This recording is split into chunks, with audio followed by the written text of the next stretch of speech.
প্রতিটি মানুষের কাজ আলাদা, তার কাজের ধরন আলাদা।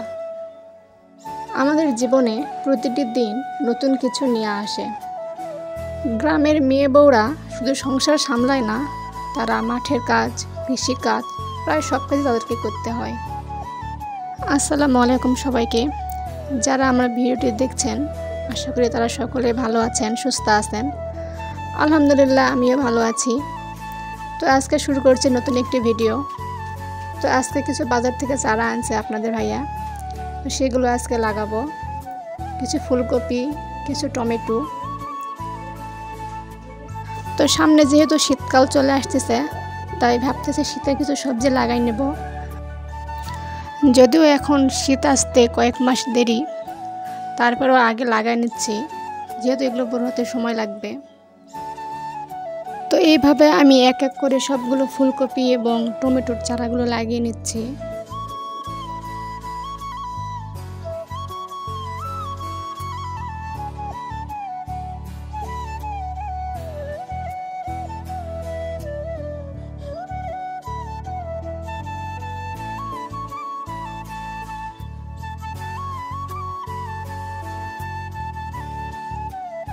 তো গ্রামের এই সময়টা সবাই ব্যস্ত অগ্রিম শীতকালীন সবজি লাগার জন্য।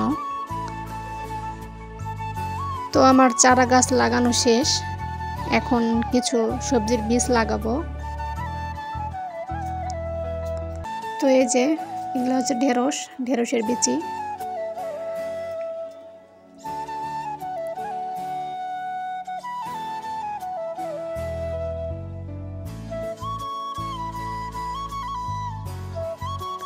তো ঢেঁড়সের বীজ একটা একটা করে লাগাই নেব। একটা লাগাই একটু ফাঁকা দিয়ে, আর একটা, কারণ বেশি ঘন করে লাগালে গাছ যখন বড় হয়ে যাবে তখন এগুলো চাপায় আসবে, গাছে ফল তেমন আসবে না।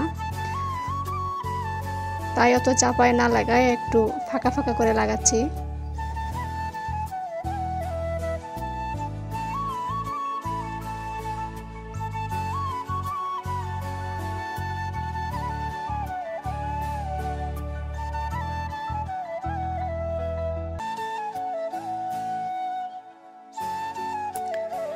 তো এই তো আমার ঢেঁড়সের বীজ লাগানো শেষ। এবার কি লাগাবো ভাবতেছি। তারপর মনে হলো যে সাইডে ফাঁকা আছে, এবার সাইড ফাঁকাগুলোতে একটু ধুনা লাগাই, ধনা পাতা। তো এই যে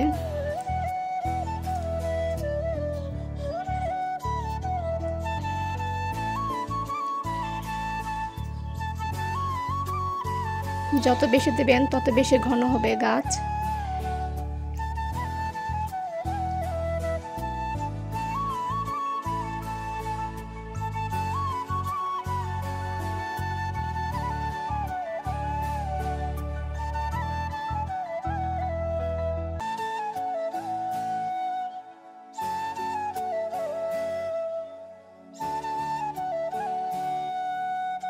তো যেহেতু চারি সাইডে ফাঁকা আইল দিয়ে আছে, তো এই জায়গা ফেলায় রাখা লাভ নাই। তো এখানে ধনের গাছগুলো লাগাই নিচ্ছি।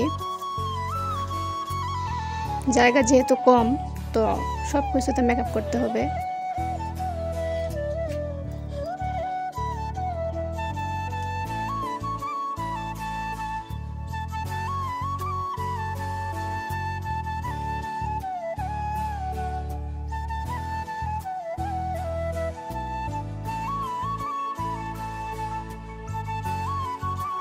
তো এখন আমার এই যে ধনা গাছ লাগানো শেষ, এখন এগুলো মাটি দিয়ে ঝাঁপাই দেব। দুই সাইড থেকে মাটি দিয়ে ভালো করে চাপ দিয়ে ঢেকে দেব।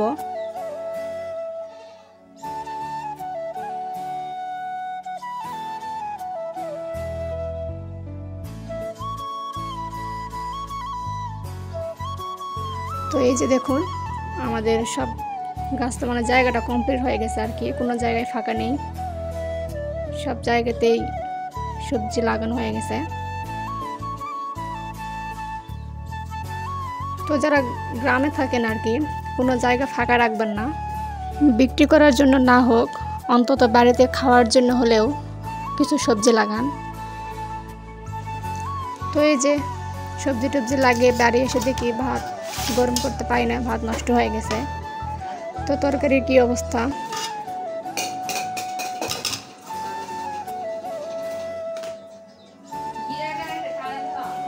তো তরকারি দেখি না, তরকারি ভালো আছে। তো তরকারিটা একটু গরম করে নিচ্ছি। তো এখন যেহেতু রাত হয়ে গেছে, তাই আর চুলার কাছে যাব না। তো রাইস কুকারে ভাত রান্না করব।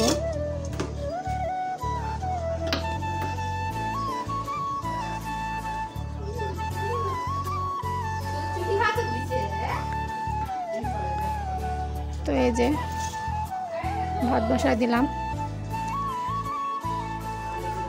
তো ভিডিওটি কেমন লাগলো অবশ্যই জানাবেন কমেন্টের মাধ্যমে।